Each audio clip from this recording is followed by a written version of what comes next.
Staying apart is the best way to stay alive. Keep your children locked down at home.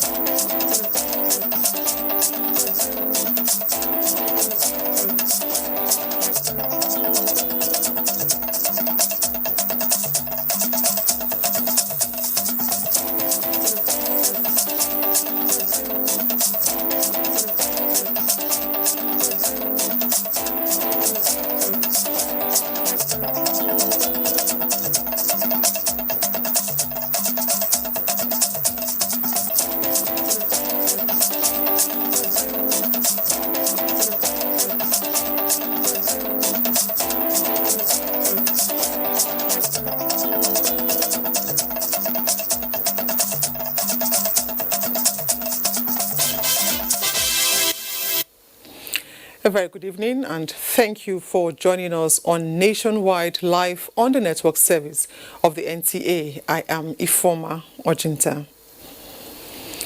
Now we begin with the latest from the NCDC, which states that 6 new cases of COVID-19 have been reported by the Nigeria Center for Disease Control. The agency, as at 9:30 p.m. 6th April, confirmed that there are 238 COVID-19 cases in Nigeria. The new cases, 2 in Kwara, 2 in Edo, 1 each in Rivers and FCT. The breakdown shows that 35 of the 238 cases have been discharged, while 5 fatalities have been recorded. In the meantime, the Presidential Task Force on COVID-19 has commended the Lagos State government for being proactive in containing the virus in the state. The Chairman, Presidential Task Force on COVID-19, Boss Mustafa, gave the commendation when he led other members of the team to inspect some of the isolation centers in the state. The team also inspected the Infectious Disease Hospital, Yaba, where all coronavirus cases in Lagos State are currently being treated. The facility at Luth, Idiaraba, as well as the newly set up center at the Bagada General Hospital. The Presidential Task Force was conducted around the centers by Governor Babajide Sanwo-Olu. Meanwhile, Nigeria's pharmaceutical industry's contribution needs to grow beyond the simple formulation of drugs to the production of active ingredients and engaging in original research and development. This was one of the major submissions of experts on NTA's Good Morning Nigeria, discussing the topic COVID-19, Nigeria's pharmaceutical response. Ikemini Williams reports. As the world contends with the coronavirus pandemic, countries are being compelled by the huge demand for medical equipment and necessary drugs to look inwards to meet their urgent need for medical supplies. This is where Nigeria seems to be coming short, as the pharmaceutical industry has over the years remained stunted and has sometimes regressed in spite of the potential presented by the huge domestic market. Discussants in Good Morning Nigeria were of the view that the COVID-19 has exposed the country's vulnerability in this regard. They stressed the need for policies and engagement with industry to the development of a regional center for pharmaceutical manufacturing. Halicin came into the market. And how did it come into the market? A private sector foundation partnered with MIT and put together a center for artificial intelligence and machine learning. And within a very short period, that particular center, which is a joint private sector and university collaboration, brought one of the most groundbreaking interventions in antibiotic history. We need to start seeing more of that in Nigeria. All we need to do is to set an agenda. Let us start from producing the excipients.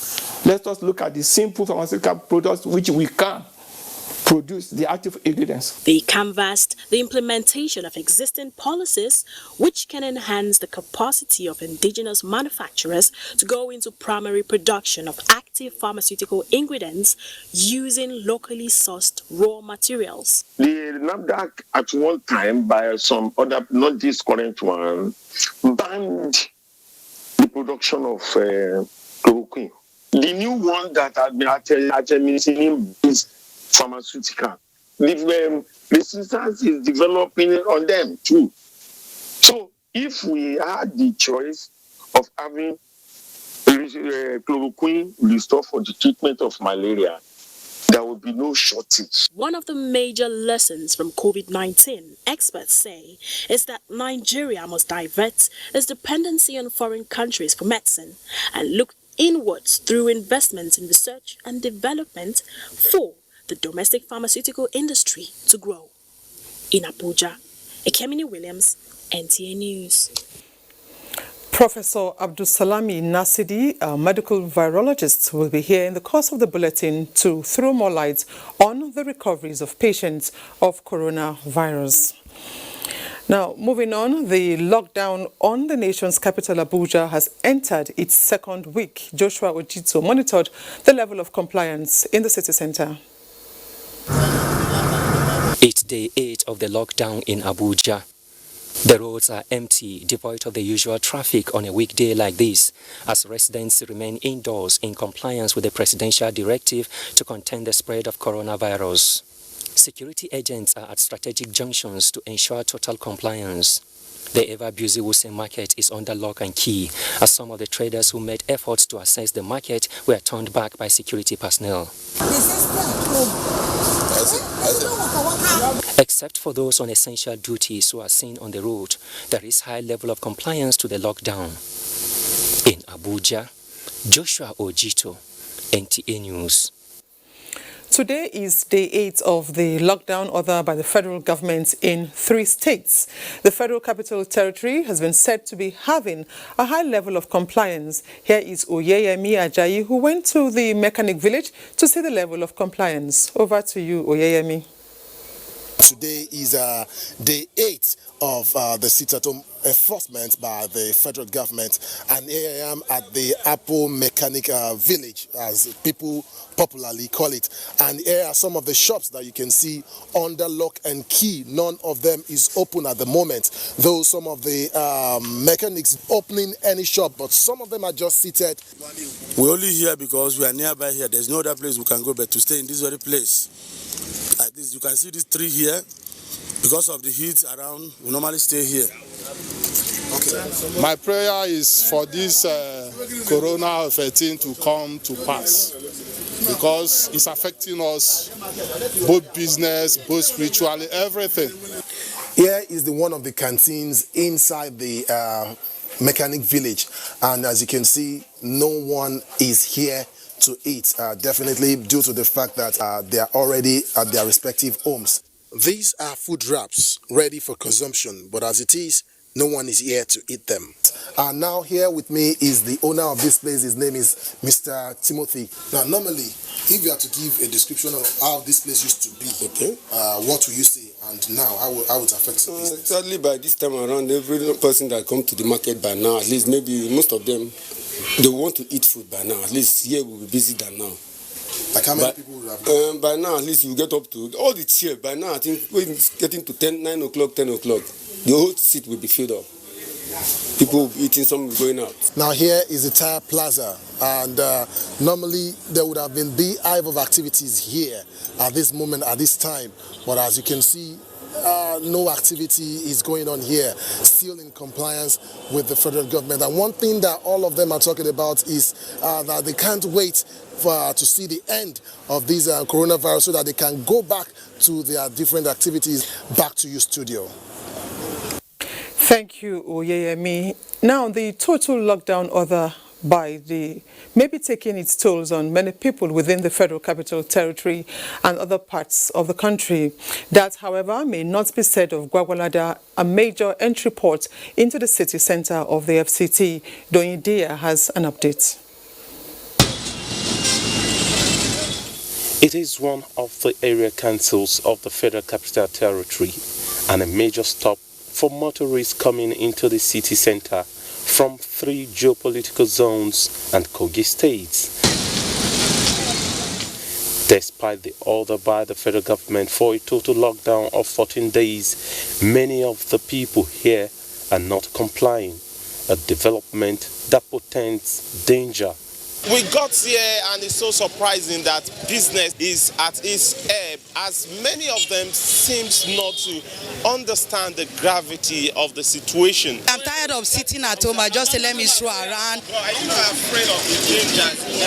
I am afraid, but with God all things are possible. We don't have awareness on the issue of COVID-19 epidemic, because nobody from the government, from the part of the government and the private sector, there's not been much awareness about the COVID-19 to the people of Gogol Area Council. I didn't have food store. Unless I come out before I get my daily food. That is why I'm out. But are you not afraid of contracting this deadly disease? I'm afraid, but my children are crying with hunger in the house. I don't have any other things to give them. That explains the number of activities taking place here, with heavy vehicular presence that betrays the present mood in the country.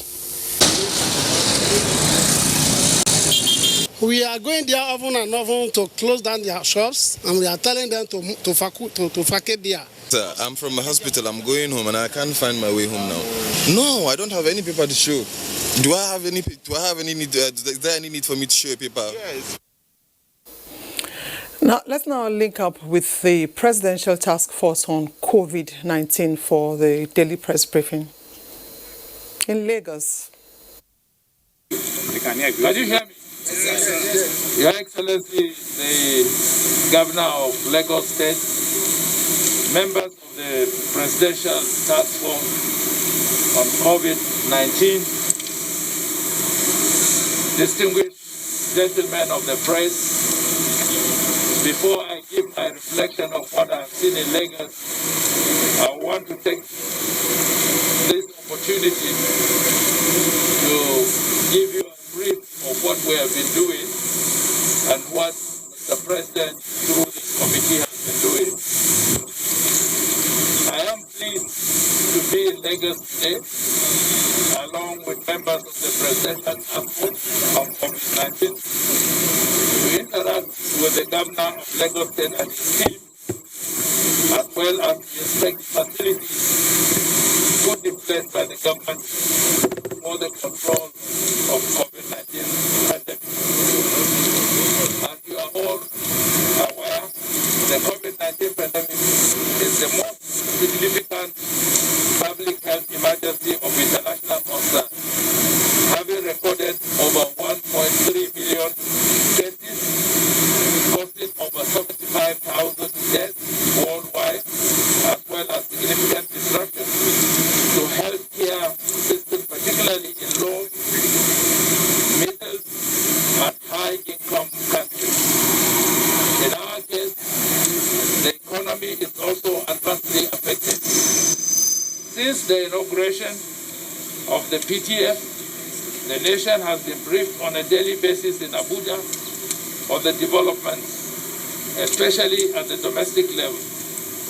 I therefore wish to seize the opportunity of this national briefing in Lagos to inform you that the national response, both at the federal and sub-national levels, is a unified one, carefully guided by national multi-sectoral COVID-19 pandemic response plan.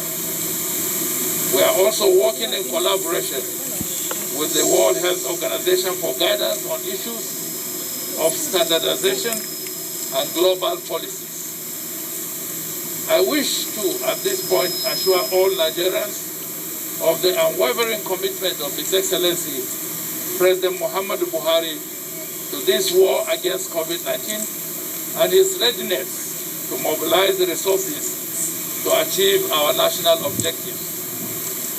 The strategy adopted by the PTF, working in conjunction with the state, include testing, detection, isolation, contact tracing, and management. This strategy has resulted in the following measures, which you are all aware of.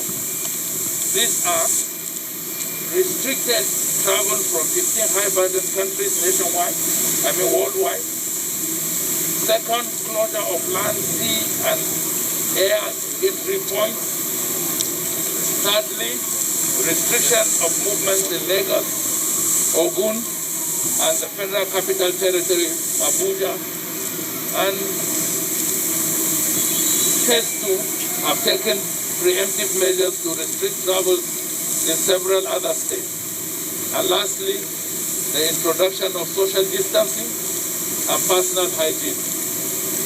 With particular reference to restrictions, you are aware that Lagos and Abuja have become the high-burden areas in Nigeria, and drastic measures were required as part of the containment strategy to prevent community transmission. Let me at this point, that it is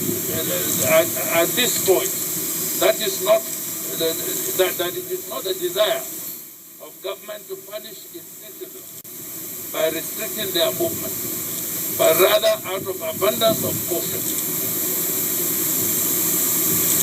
Out of abundance of caution, that difficult decision was taken to save lives by preventing spread.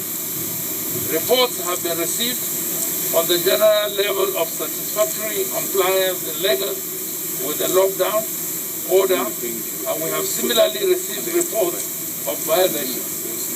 In this case, I commend the Governor of Lagos State with his institutions at the instant action taken by the government by prosecuting and convicting notable violators, which shows that nobody is above the law.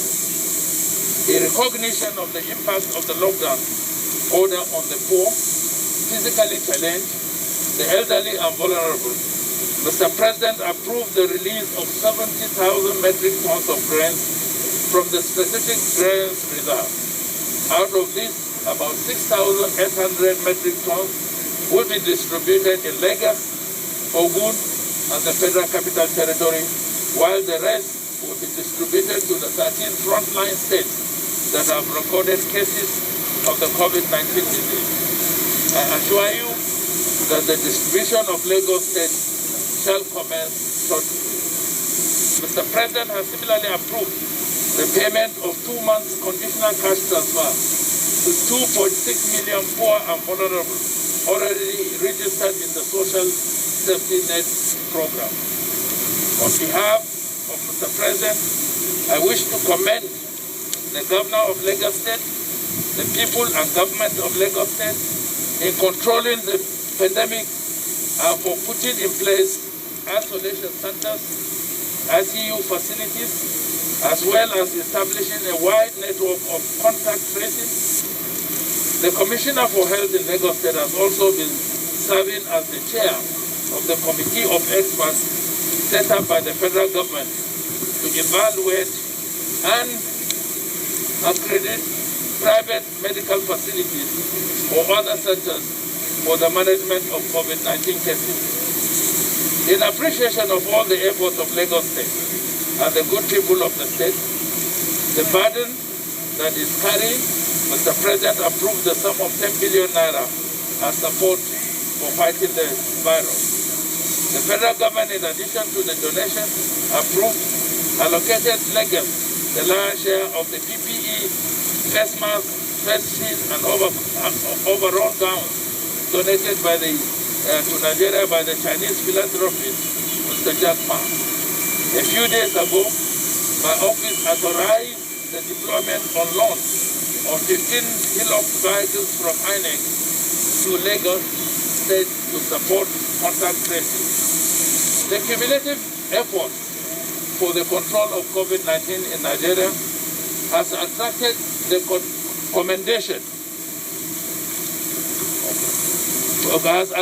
commendation from the United Nations Secretary General, which assures us that we are walking in the right path.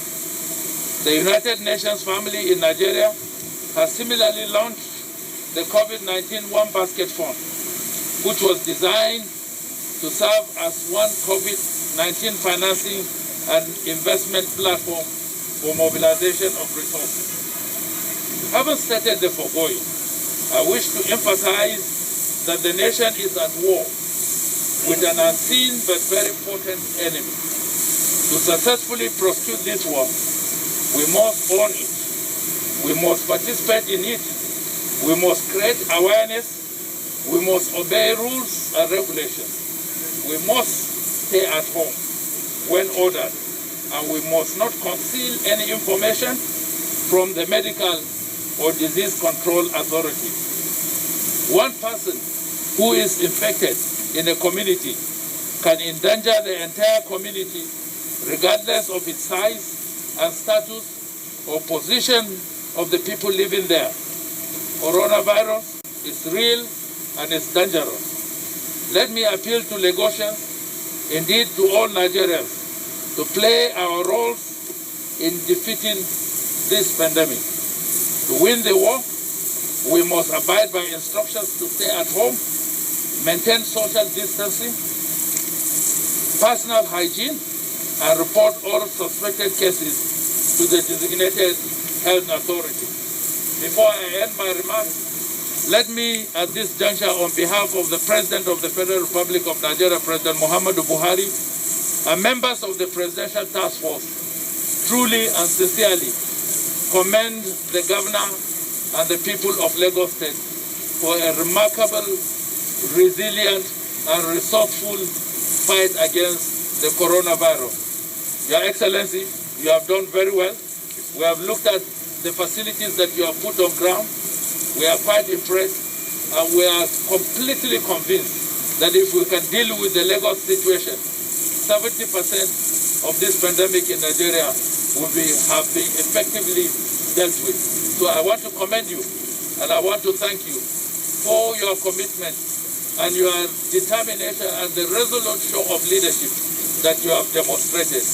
I believe strongly that going forward, the things that we have discussed this afternoon, the resolutions that we have made, the suggestions that have been put in place, if implemented, Nigeria would be one country that would show to the world that with collective resolve of its people and its government and the resources and the cooperation of the international community, we would overcome this crisis. But let me leave you with this parting remark.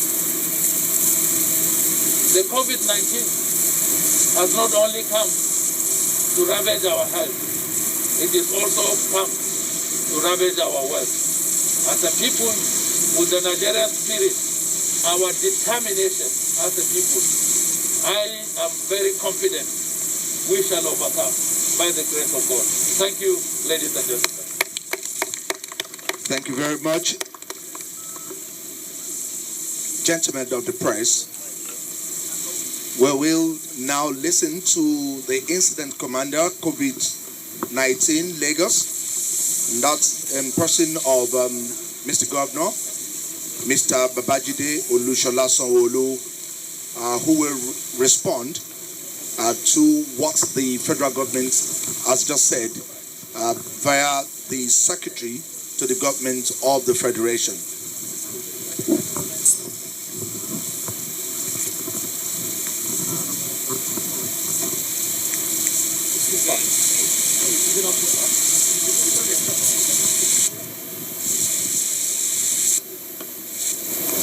Thank you very much, gentlemen of the press. The chairman of the Presidential Task Force on COVID-19 and also the secretary to the government of the Federation, Mr. Boss Mustafa, thank you very much for coming. Members of the Federal Executive Council, the Honorable Commissioner for Health, the Honorable Minister for Health, Dr. Osage Ehanire, the Honorable Minister for Interior, Dr. Rauf Aregbesola, the Honorable Minister of Information, Alhaji Lai Mohammed, the Honorable Minister of Environment, Dr. Mohammed Mahmoud, the National Coordinator for the Presidential Task Force, Dr. Aliyu Sani, the DG NCDC, a man that we always see his face every day and night, Dr. Chikwe Kwezo, the Director Hospital Services, Dr. Adebimpe Adebiyi, Director Public Health, Dr. Umo Eniabong, the World Health Representative, Dr. Faisal, they didn't put your name, I recognize you. Other international partners here present, my colleagues in the Lagos State Cabinet, members of the State Executive Council, distinguished ladies and gentlemen of the press. Thank you very much for your patience. It's been a long day for all of us. We started this journey, I think, around 9:30 this morning, and I'm sure you know the day is fast spent. We're indeed happy. First, with Mr. President, Commander-in-Chief of the Armed Forces, President Muhammad Buhari, for setting up this high-powered presidential task force on COVID-19. I have expressed the appreciation of Lagosians privately through the chairman of the PTF, but I need to also express it publicly that on behalf of the government and the people of Lagos State, we cannot thank our president enough. We want to thank you for the leadership. We want to thank you for all of the things you've done behind the scene for us. And we can also see it from the level of responsibility and the level of commitment has been shown by the committee. It's no news that every day we get a national daily briefing from them. And we're indeed, it's nothing that we're happy about, but we're excited, you know, that they consider Lagos an epic center. That's why they've come down for themselves to see where we are, what we're doing, the advice they need to give us, the corrections we need to take, and the collaborative effort that needs to happen between our government, all of the federal agencies, and the federal government of Nigeria. I'm sure we all know what are the responsibility of the PTF. It's a mandate to take necessary measures at ensuring that we bring this pandemic under control as quickly as possible. It's also a high-powered political, multi-sectorial coordination mechanism which brings about inter-ministerial agency and intra-ministerial and individual agencies of the federal government together, working collaboratively to ensure that there is a seamless engagement. They're not looking for somebody, the person is not here or is not around. All of them that needs to work together are what Mr. President has put together, and I think we need to thank him, you know, for that. It's also a high-level coordination of all of our various United Nations agency, and so you can see WHO, you can see African Union, you can see UNICEF also working with them to ensure that we bring this to bear very quickly. It's also used as an organ to gather information, intelligence gathering, not just for COVID-19 alone, but also to be able to position our country for an event of future occurrences like this, so that they will have foolproof data that they can work with nationally. And I imagine that these are not very easy tasks that has been given to them, but I imagine they're doing it, and they're doing it very, very well. They're also used to facilitate economic national interest, which will mitigate the economic impact of the pandemic. The chairman of the PTF had explained to us that they had to take hard decisions, tough decisions, the lockdown of Lagos, Ogun, and Abuja, and he had said to us that it's not what they want to do, but for us to bring this pandemic to an immediate resolution, or to halt it, right? They needed to do what they're doing, and we're beginning to see the results of all of those initiatives and those difficult decisions that they need to take. And of course, we know that part of the assignment also is to form collaborative, you know, effort amongst the various states. And so that's why they are here today, to see for themselves and assess not just the level of preparedness or readiness of Lagos, but really just to be able to see what are the things that they can continue to support us with. And they've gone round.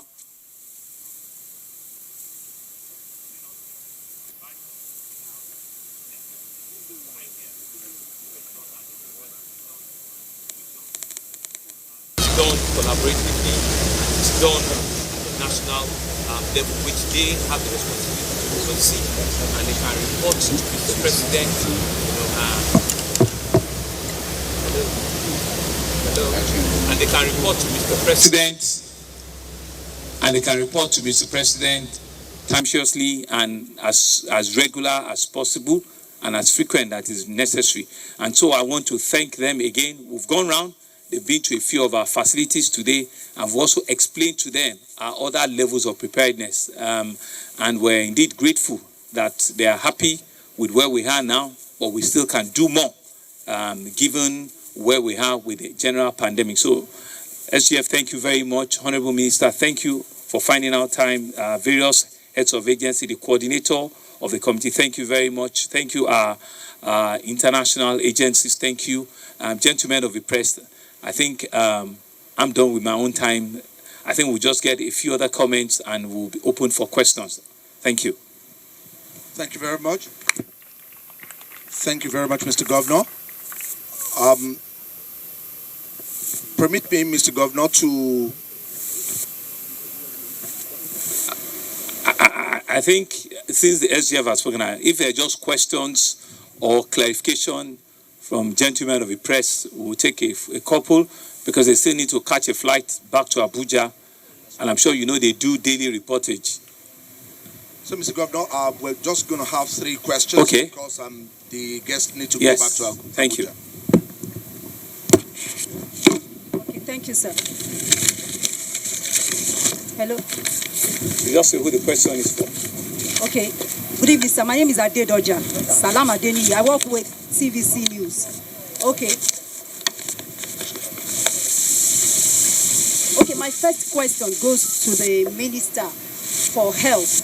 Sir, I would like you to tell us that we know that the U.S. state of New York has just approved protocols for antibodies testing as a way of finding a fast antidote for COVID-19. We would like to know, beyond clinical trials for chloroquine, what other options you are exploring in Nigeria. And to the governor of Lagos State, sir, we heard yesterday by the Commissioner for Health, Professor Akin Abayomi, that with the stay-at-home order, the curve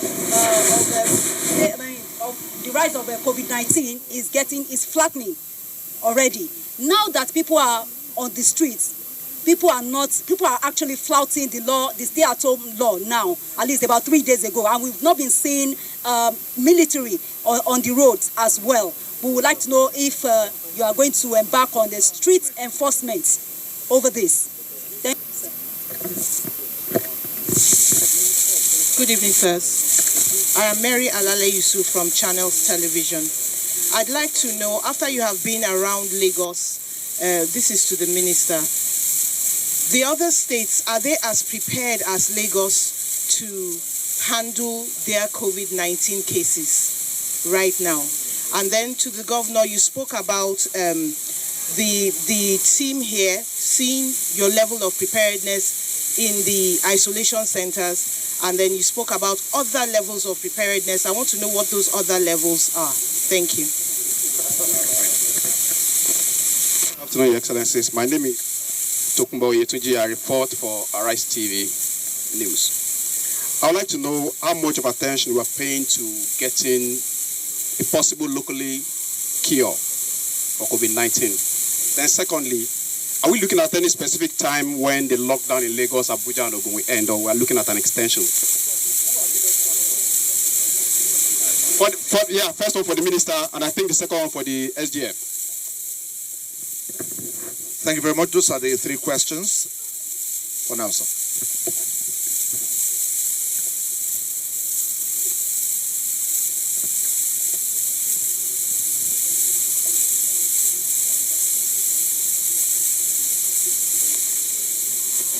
Your Excellency, the Governor, Secretary of the Government, Honorable Ministers and Commissioners here present. The coronavirus, as you know, is described as a novel virus. A novel virus means that it's new, and the medicines that might work against it are not yet very clear. So different trials are going on in various places. People are trying all sorts of methods, and part of what you said just now is being tried, the use of convalescent plasma, which is taken from people who have had the coronavirus, they have been treated successfully. So you can take their plasma and see if you can use it for other people who are seriously ill. These are still trials that are still being reviewed and will be confirmed as time goes on. The same goes for chloroquine. Chloroquine has been found in some tests to work outside the body, what you call in vitro testing.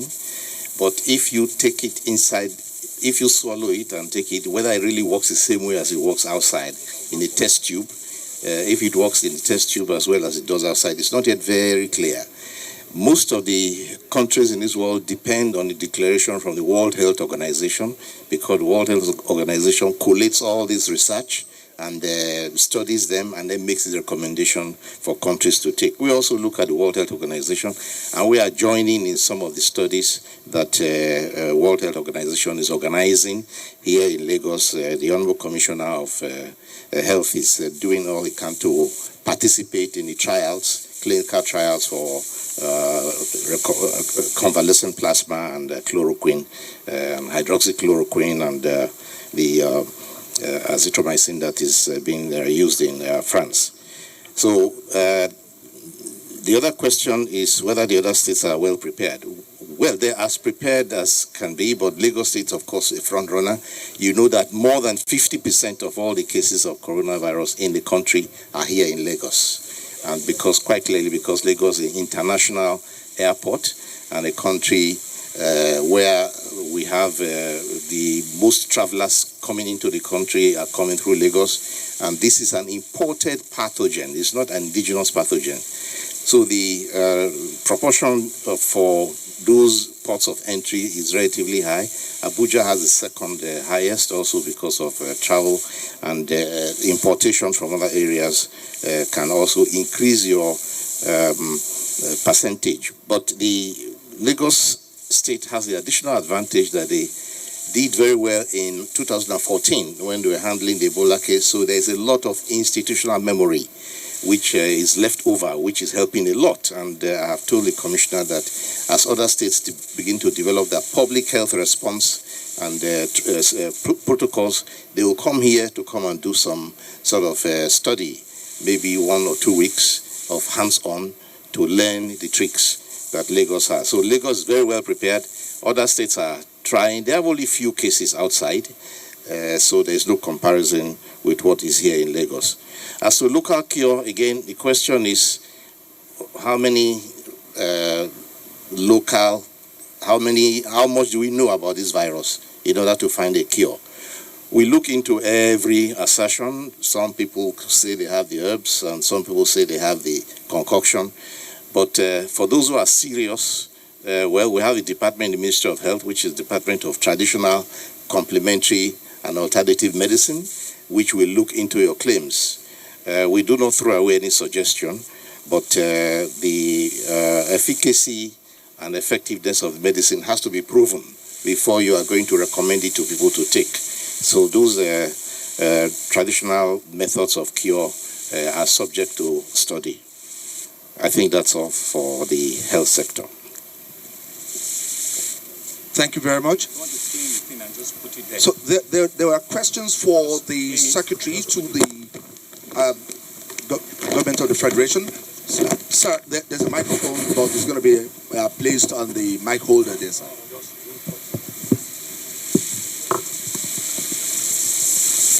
I think there was only one question for me.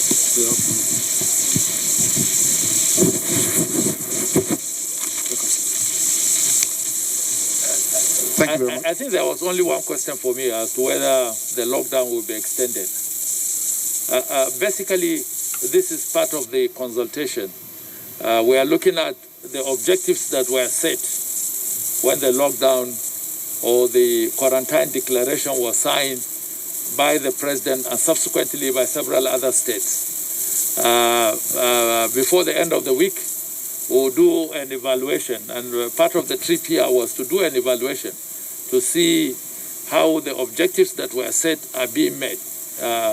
And at the end of that exercise, we would have the responsibility of reporting to Mr. President, because Mr. President in his declaration did state that it was on the advice of the Minister of Health and the health experts that informed his decision to sign the Quarantine Declaration 2020. At the end of our evaluation, a certain set of recommendations and advice will go to Mr. President. And at that point, he and he alone will take the decision as to when the lockdown would either be extended or it will stop at the expiration of 14 days. Because in his address to the nation, he did say 14 days in the first instance. So it's open. It is based on what has happened within these 14 days. And the objectives that have been set, have they been met? Have we achieved success in the direction that we wanted to go? If that has been achieved, he will look at all the information available to him as the President of the Federal Republic of Nigeria, and I can assure you that he will take a decision that is in the best interest of the people of Nigeria. Thank you. Thank you so very much, Mr. Governor. Sir. It's okay. Thank you very much. I think there's also one question for me regarding what are the other facilities or what are the other things we're doing. So there's several other levels of things we're doing outside of the scene isolation centers. So we have other facilities that we also reserved in the event that we need to trigger the usage of those facilities. An example is, so when we have people coming from the land border, right, and there was a request about yesterday about some people coming from the land border, and we needed to activate a facility at Badagry.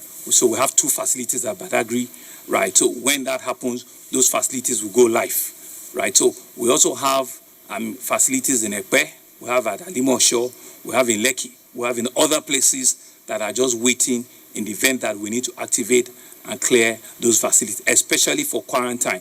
If we need to just hold people for 14 days, we don't know their status, or just, we're not sure if it will manifest or not. So just to hold you down and see how you evolve, because it's not every case that you need to take to a red zone in the isolation center. You need to have what we call like a holding bay, and so those are the kind of facilities that we've also made available for them. Thank you very much. Thank you very much, Mr. Governor. Sir, may I crave your indulgence to take one more question? What's the question? Okay, sir. Omolara Omosoya is my name. I work for Radio Nigeria. Sir, my question is going to be directed to the SGM. Oh, it's to me. Yes, sir. In his nationwide broadcast, President Muhammadu Buhari promised to send relief materials to residents of Lagos, the states that are locked down.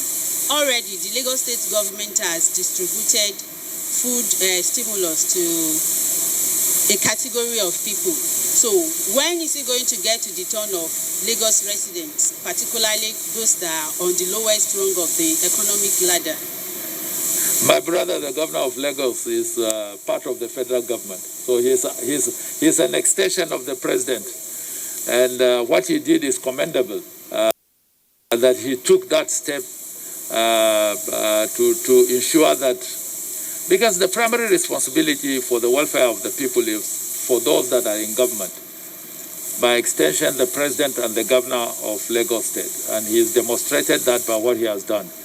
In my address, I did mention the fact that he has already directed that 70,000 tons of what we have kept in our strategic grain reserve be released for the particular purpose of addressing as a palliative to the vulnerable, the poor of the poorest in our communities. And about 6,800 metric tons is dedicated to Lagos, Ogun, and the Federal Capital Territory. Yesterday, the Minister for Humanitarian Affairs, Disaster Management, and Social Development was in Mina to take over portions of the grain from the strategic silos that we have across the country. The one in Mina has some certain consignments. She was there yesterday to symbolically take it over. They are in the processes of bagging and rebagging. those process, like I said in my address this afternoon, that of Lagos, they will soon start delivering to Lagos for distribution to people who are deserving of these palliatives. It's not everybody that needs grains, but for those people that are deserving of these palliatives, I believe that very, very soon, probably within the next couple of days, Lagos State would have its share. Thank you. Thank you very much. Thank you very much, sir. That will be the end of this session. And we want to thank our guests from the Federal Capital Territory, the State of Power in Abuja. Mr. Governor, that's the end of the briefing. Thank you. Thank you. Thank you, ladies and gentlemen.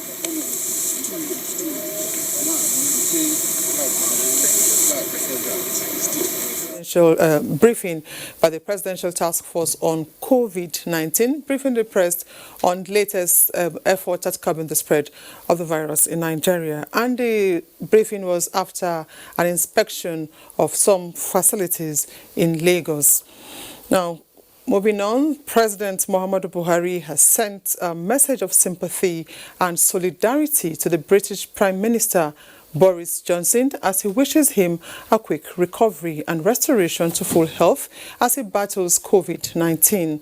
A statement by the Senior Special Assistant to the President on Media and Publicity, Garba Shehu, President Buhari praised the British leader. President Buhari praised for the British leader as he battles COVID-19 personally and with the British people as their country battles devastating effects of the pandemic. President Buhari praised that the Prime Minister will soon be well enough to resume his great leadership of his country at this most trying time in global history. We now join Dotun in Lagos for more nationwide. It's over to you, Dotun. Thank you, Fama. To curb the spread of coronavirus, Nigerians in Diaspora Commission has presented personal protective equipment worth about 1.25 million naira, a contribution from Nigerians to the Lagos State government. Amaka O reports that the contributions came from Nigerians living in diaspora. Galvanizing efforts of over 30 million Nigerians across the globe towards the development of the country remains the primary objective of Nigerians in Diaspora Commission.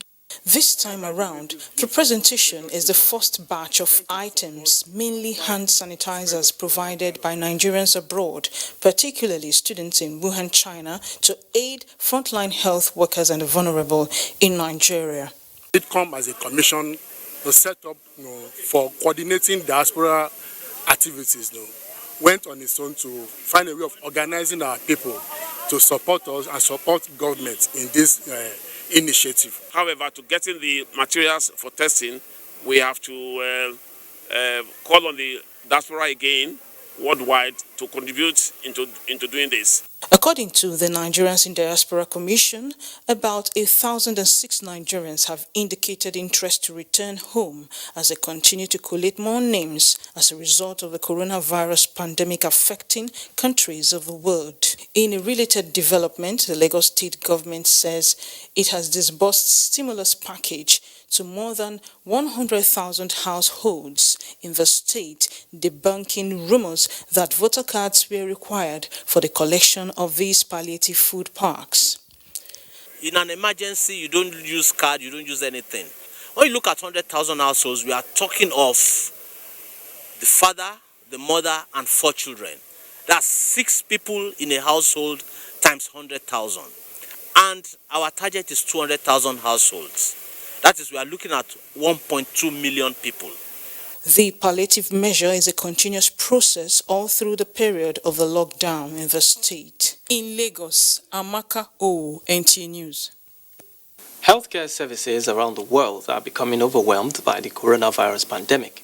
As a way of ensuring that the country scales through the hurdles unscarred, corporate organizations are rendering assistance in the area of medical equipment to ensure that Lagos State and Nigeria as a whole are safe. The Nigerian Maritime Administration and Safety Agency has joined the vanguard by donating intervention facilities. Michael Olaleye reports. Lagos, the city that never sleeps, now devoid of its usual trademark, traffic. That is the magnitude of the coronavirus, which the total lockdown is effectively containing. Beyond these measures, agencies and organizations are intensifying contributions towards keeping the unseen enemy at bay. This donation of 2 fast intervention vessels is to fast-track mobility and treatment of residents of Lagos living at coastal community, since no vessel can go to the anchorage. This will surely go a long way, and it will form part of our coordinated effort to actually fight and win this pandemic. Mobility tends to be the priority, as buses and ambulances are part of the facilities donated to speed up the fight against COVID-19. Aside keeping social distance and observing NCDC regulatory guidelines, use of disinfectants is gaining momentum as one of the means of containing the virus, hence the donation of this truck for fumigation. Whenever there is need, we will now go for additional donations and contributions. We are all outside, to ensure that we are part of the strategy to bring these things down. Other equipment given to the Lagos State government include 3 ventilators, 6 packs of oxygen concentrators, 32 packs of personal protective equipment, rapid test kits, and 150 packs of hand sanitizers. The agency also gave a cash donation of 20 million naira. In Lagos, Michael Olale, NTA News. And that's it from here. Nationwide continues after this break. Don't go away. For now, the best and most efficient way to avoid getting infected is through regular hygienic and sanitary practices, as well as social distancing. As individuals, we remain the greatest weapon to fight this pandemic. By washing our hands regularly with clean water and soap, disinfecting frequently used surfaces and areas, coughing into a tissue or elbow, and strictly adhering to infection prevention control measures in health facilities, we can contain this virus.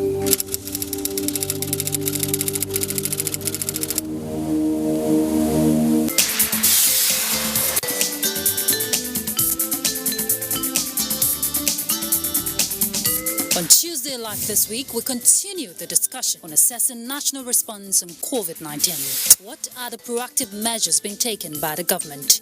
How effective are the palliatives in the containment of the coronavirus pandemic? NTA Tuesday Live at 10:30 p.m. Incisive and informative. Don't miss it.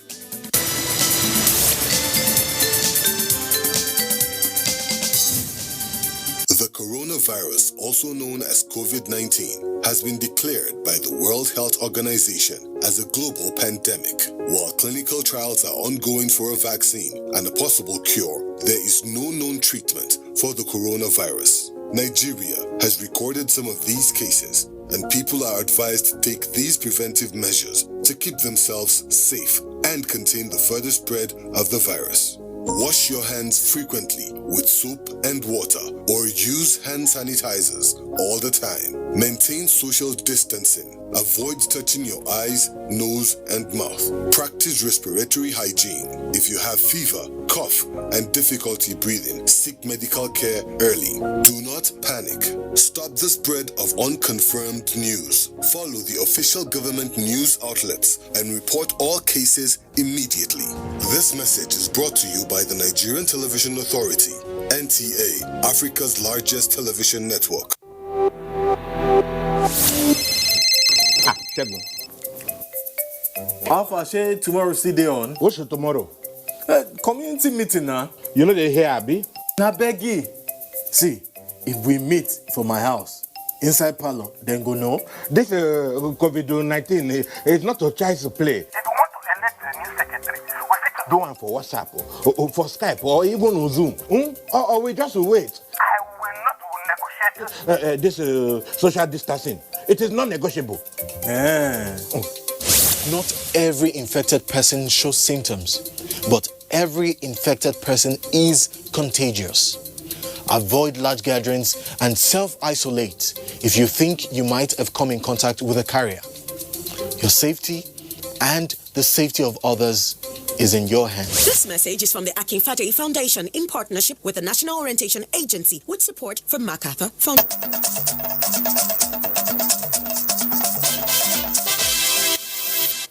Thanks for staying tuned. There is a remarkable reduction in the normal operations of courts in line with the efforts to stem the spread of COVID-19. However, judiciary correspondent Vera Chemuba, who visited some courts in the Federal Capital Territory, reports that there was remarkable compliance with COVID-19 regulation, resulting in giving preference to urgent matters which were heard. She also reports that the Chief Justice of Nigeria, Ibrahim Tanko Muhammad, has extended the suspension of court sittings till further notice in view of lockdown measures put in place by the federal and some state governments to curb the spread of COVID-19. The Chief Justice of Nigeria, Ibrahim Tanko Muhammad, has suspended court sittings in Nigeria except in matters that are urgent and time-bound. This is in a bid to curtail the spread of the deadly coronavirus, which is currently ravaging the world. In normal times, this courtroom would have been filled to capacity with journalists, lawyers, and litigants, but today it is empty. The court operations at this critical time are in line with COVID-19 regulation issued by President Muhammad Buhari. Regulation 7 provides the courts with some level of exception on court operations. A visit to some courts in the FCT indicates a remarkable level of compliance and awareness with measures put in place to safeguard, balance the health and safety of court personnel and litigants. Though the Federal High Court Maitama Abuja is scheduled to sit Tuesday 7th of April, the Court of Appeal Abuja Division has its cases spread across the various courtrooms, including the ceremonial court, in observance of social distancing. Like the matter I appeared today, I sat alone in front. My colleagues on the other side sat alone in front. As you can see, you enter here, you will see the water, the sanitizers, and lawyers are observing it. The experience here this morning is that the court is not congested, social distancing has been maintained. The premises of the Court of Appeal today shows compliance with the directives given. At the Supreme Court, the courtrooms were under lock and key as no matter was slated for hearing on Monday, but measures to curtail the spread of coronavirus were reflected. In an earlier directive, the Chief Justice of Nigeria also ordered temperature screening of all visitors to the court, and anyone who refuses to be screened should not be allowed inside the court premises. In Abuja, Vera Chumuba, NTA News. And humanitarian services have continued to touch hundreds of lives across different internally displaced camps in Abuja. Abubakar Usman Akwanga reports that the social intervention is coming as the lockdown directive enters day 9. An extraordinary moment for ordinary people living in an IDP camp with the emergence of the coronavirus infection is really a double tragedy. So any offer at this moment is a lifeline. It is indeed a moment to test the goodwill of a caring neighbor, and the mountains of fire and miracle ministries has proven such in a positive way, making the IDPs to forget the mood of the world. Today, everybody will cook food in his house by the grace of God. The people are excited. At least this will go a long way to alleviate the hunger. The story was different in one of the camps as IDPs were enlightened on ways to avoid the spread of COVID-19.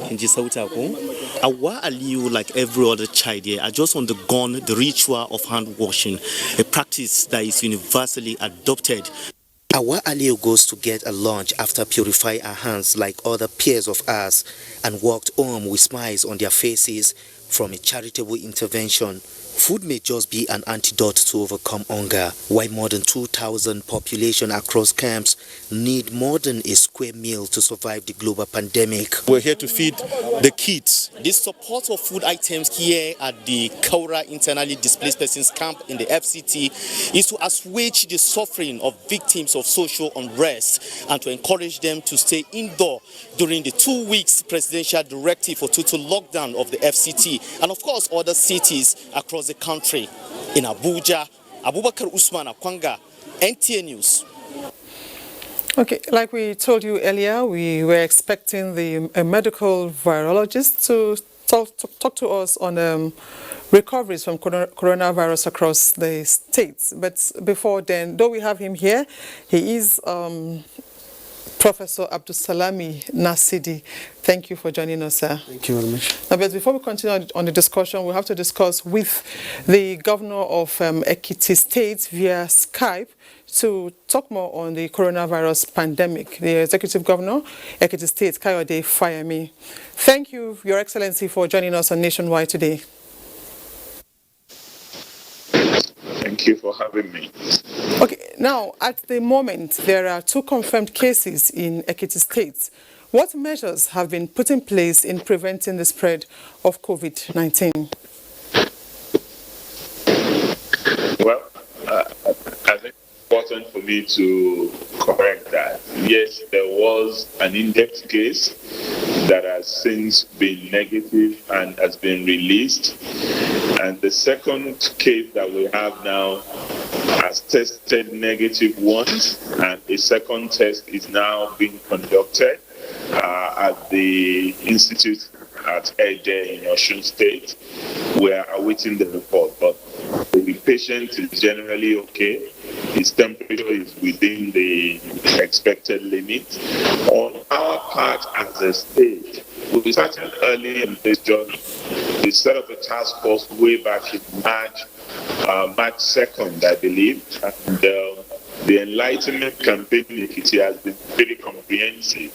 We went on from that to declare a stay-at-home order, and then we have had that for 1 week now. This is the second week.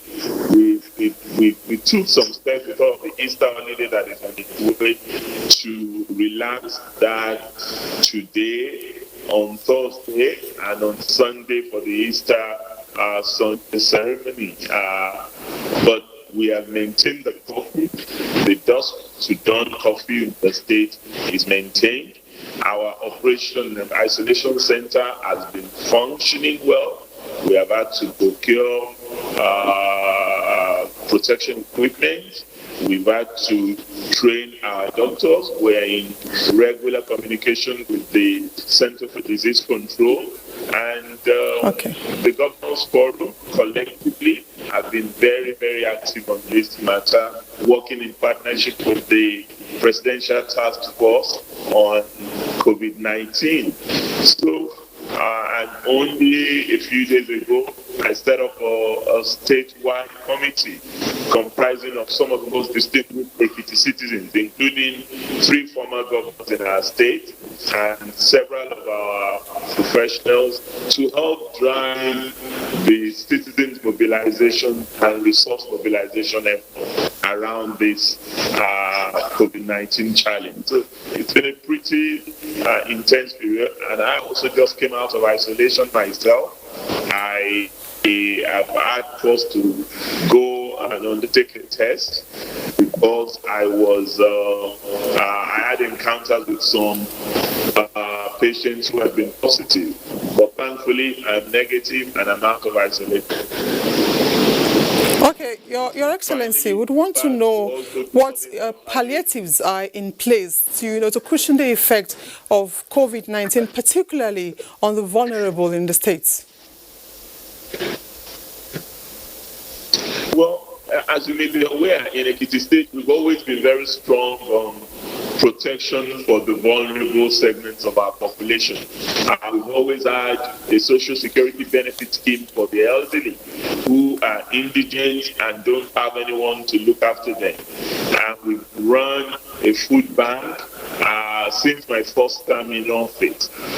But this time around, we've expanded that to include the vulnerable poor, not just the vulnerable elderly, and also those who have suffered loss of income as a result of the lockdown that has been occasioned by COVID-19. Only yesterday, I flagged up the food bank, which is providing palliatives for the vulnerable poor in our state and the vulnerable elderly in our state. And that's the first phase of that.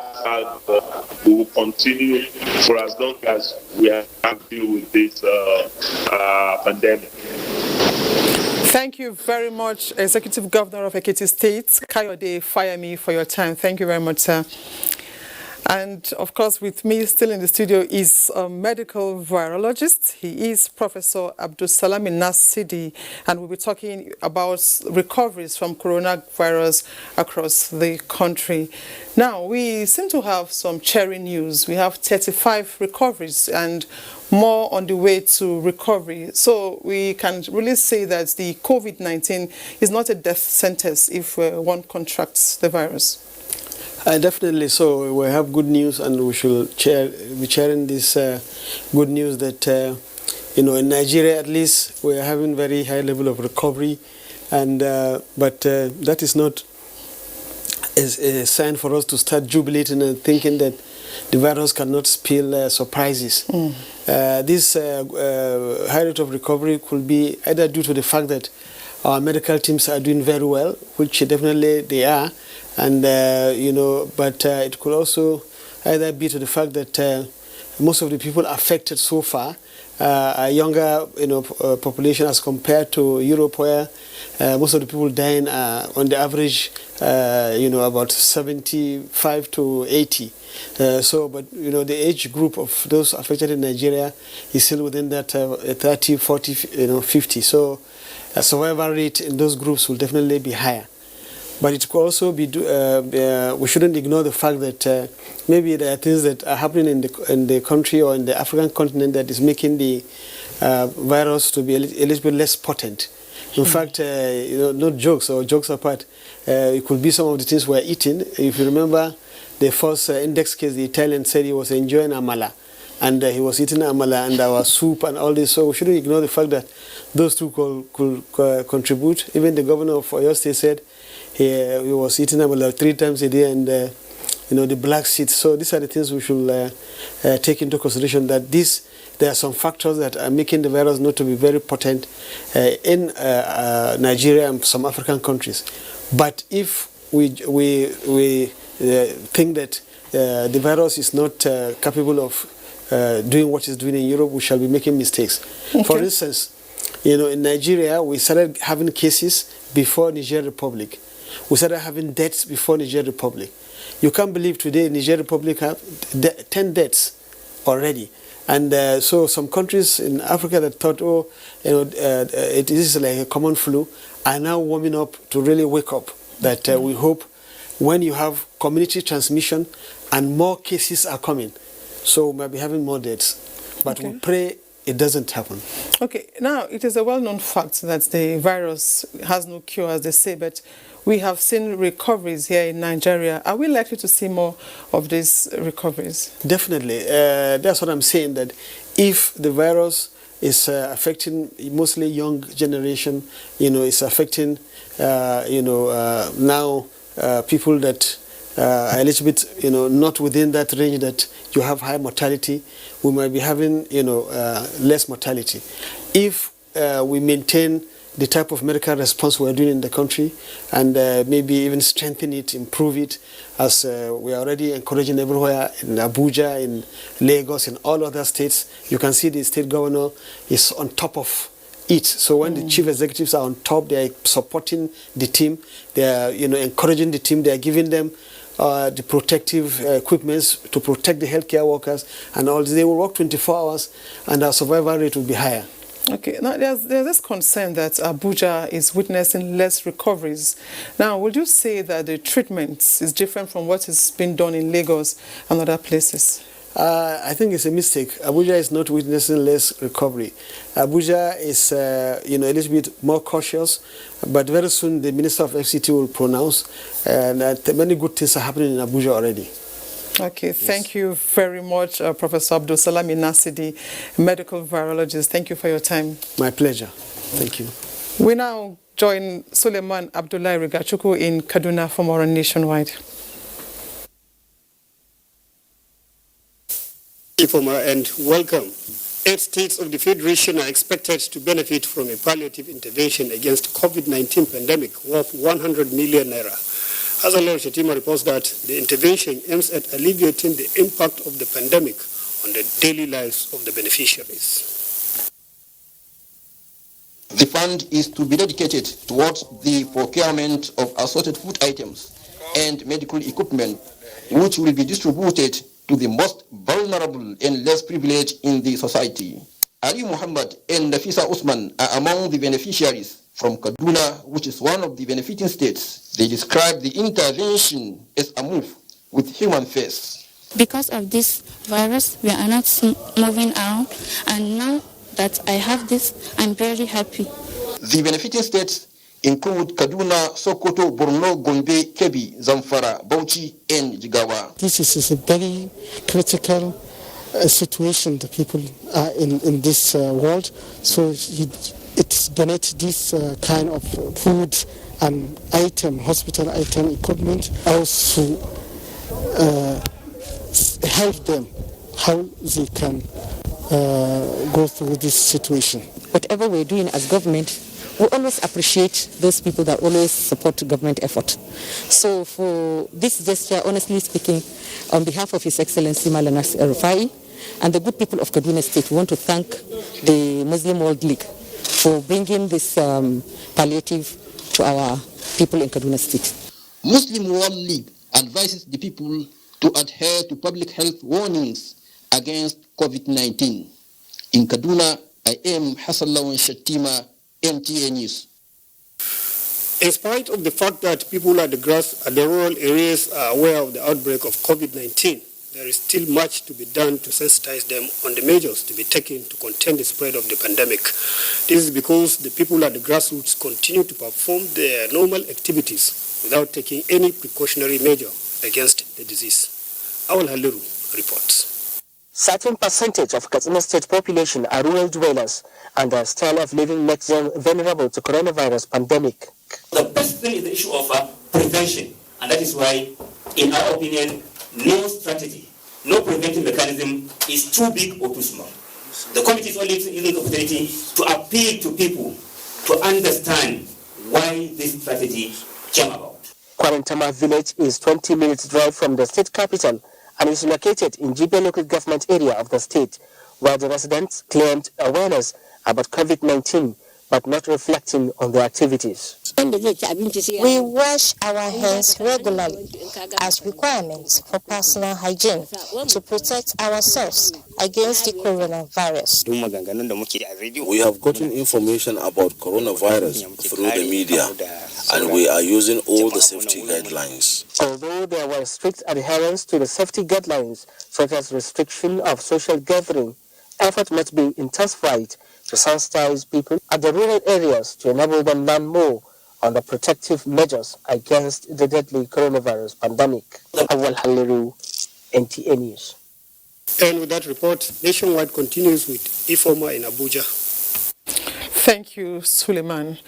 And the Federal Ministry of Humanitarian Affairs and Disaster Management says only the vulnerable group will benefit from the 70,000 metric tons of food items released by the federal government.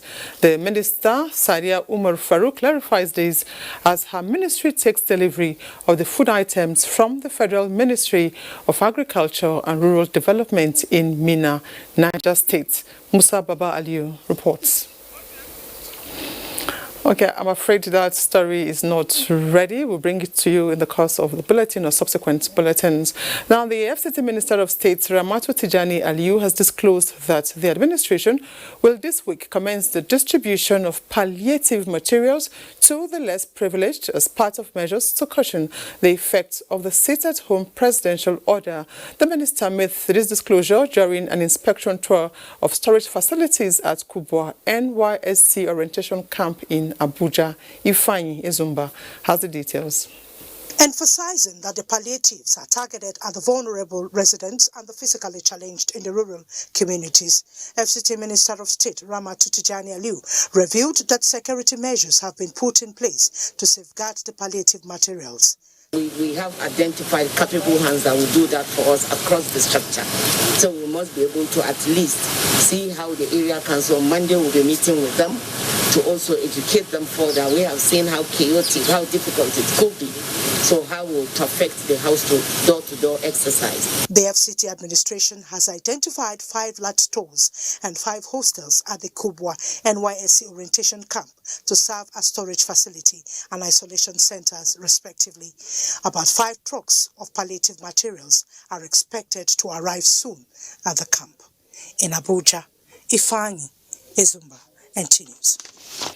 And for more reports on the federal government's conditional cash transfer, let's join Felicia from our Jos studio. On the federal government's conditional cash transfer, Thank you, Ifoma. Welcome to Jos.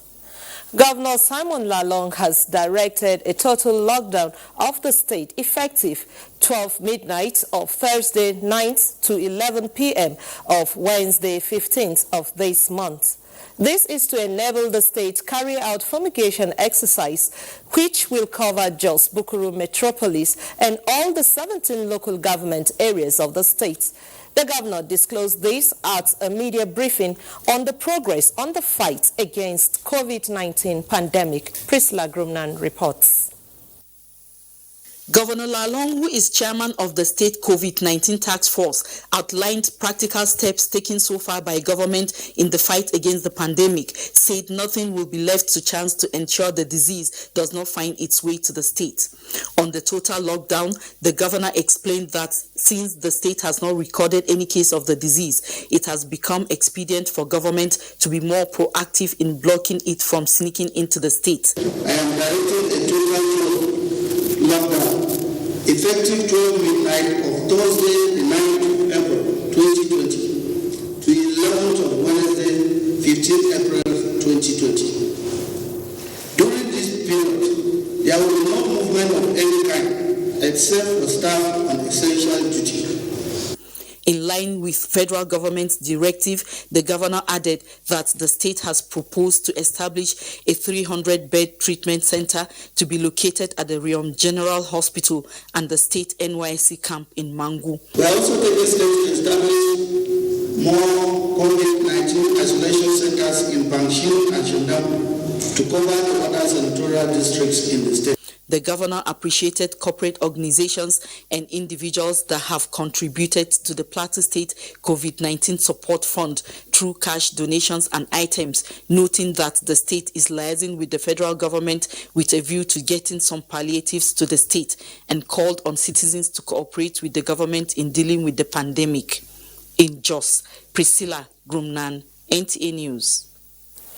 Plateau State has commenced the disbursement of conditional cash transfer in line with federal government directive that beneficiaries be given their allowances as part of palliative measures amidst COVID-19 pandemic. The first phase of the exercise captures 26,000 people. Ekemeren Kaneng Ladoja monitored the exercise in Zabolo community of Basa local government area. The conditional cash transfer is part of the social investment program of the federal government, which involves disbursing 5,000 naira to people considered the poorest of the poor in communities. The program in Plateau State initially covered 6 local government areas, but now captures the 17 local government areas of the state. The beneficiaries are also given livelihood enhancement training to ensure self-reliance in future. So today, in some of the cluster groups, in 6 local governments, we have a savings of over 25 million naira from the little contribution these groups are making. So this tells us that in no distant time, their economic status will definitely change. These people ideally are supposed to stay at home, but for them to stay at home, they need some palliatives, and that is why they are here to access this cash, which had been ongoing before now. But as they try to assess that, we try to maintain social distancing. We try to educate and inform them about the pandemic. For Ya'u Adama, a visually impaired housewife, and Yakubu Atta, a visually impaired farmer, the payment of the allowances is an answered prayer. This exercise is being replicated in 17 local government areas of the state. In Jos, Ekemeren Kaneng Ladoja, NTA News. For more reports on Nationwide, let's rejoin Ifoma in Abuja. Thank you, Felicia. And as we earlier told you, that the Federal Ministry of Humanitarian Affairs and Disaster Management says only the vulnerable group will benefit from the 70,000 metric tons of food items released by the federal government. Let's get the details with Musa Baba Aliyu. The food items released to the Ministry of Humanitarian Affairs, Disaster Management and Social Development by the Federal Ministry of Agriculture consist of 35,000 metric tons of maize, sorghum 25,000, millet 5,000, and cassava flakes known as gari 5,000 metric tons. They are meant for distribution to Lagos, Ogun, and the FCT as a palliative measures to cushion the effects of COVID-19 lockdown directives in the three areas. The warehouse here located in Minna, Niger State capital, is housing more than 25,000 metric tons of assorted food, including gari, maize, and sorghum. Out of the figure, 12,500 metric tons will be handed over to Ministry of Humanitarian, Disaster Management and Social Development for unknown distribution.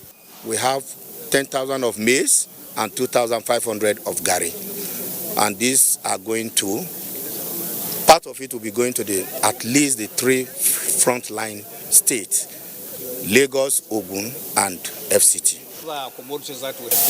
Minister of Agriculture, Mohamed Sabananono, and that of Humanitarian Affairs, Disaster Management and Social Development, Sadia Umar Farouk, streamlined how the food items would be lifted and distributed to beneficiaries. They agreed that Minna Center should serve Lagos, while that of Lafia would be moved to Abuja, and Ogun State will get its own delivery from other centers. Minna being a fairly centralized place, from here we intend to move gari into Lagos and Ogun State. Maize, NEMA will determine when it is going to be moved. NEMA is in charge of the logistics to distribute these items to the populations that are affected by the lockdown.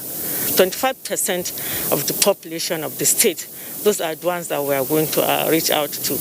And these are mostly the vulnerable in the states. The director in charge of strategic food reserves says all the food items are being transported concurrently from all the centers. From Minna, Niger State, Musa Baba Aliyu, NTA News. Jenny is standing by in Port Harcourt for more stories on Nationwide.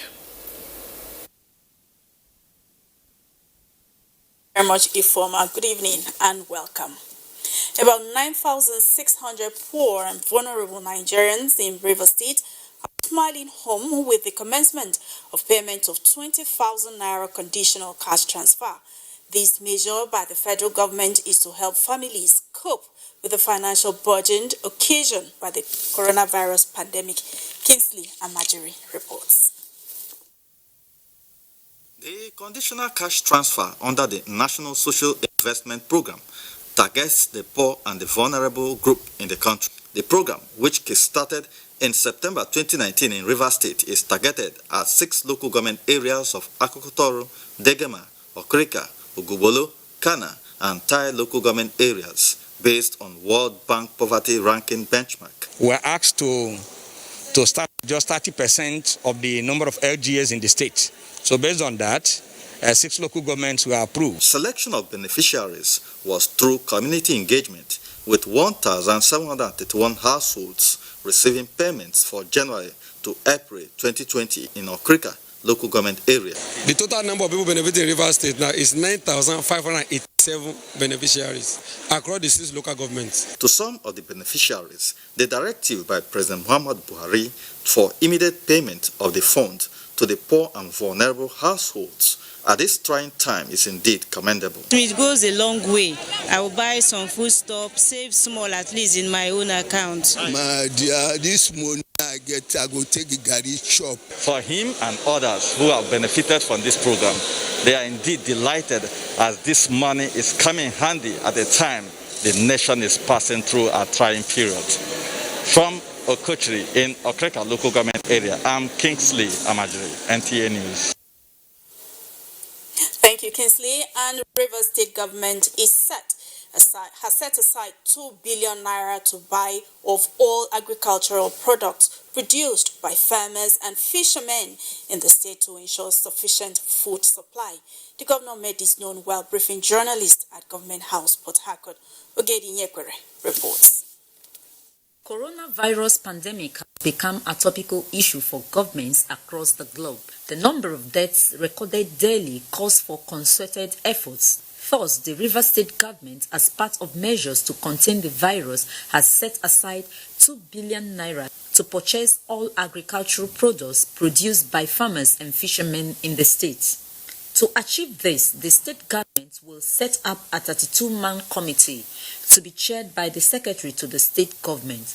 The commissioner for agriculture will serve as the secretary.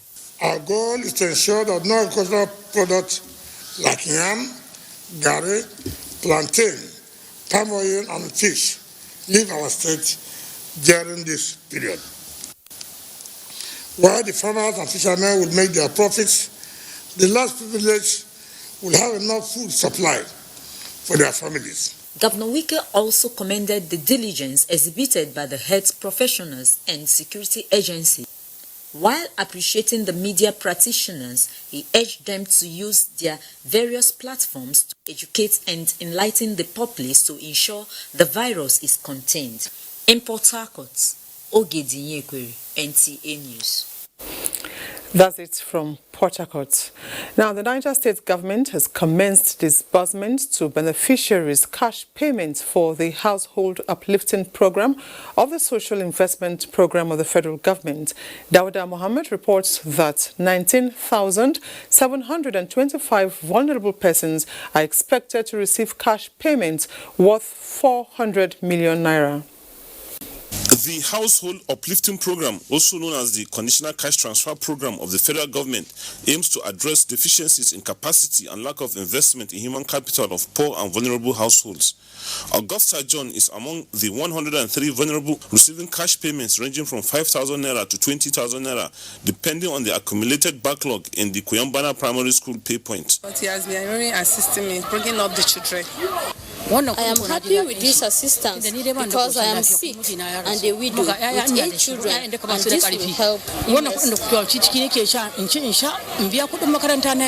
Niger State Governor, represented by the Secretary to the State Government, Ahmed Ibrahim Matani, assured officials of the program that all efforts will be made to ensure the success of the program in the state.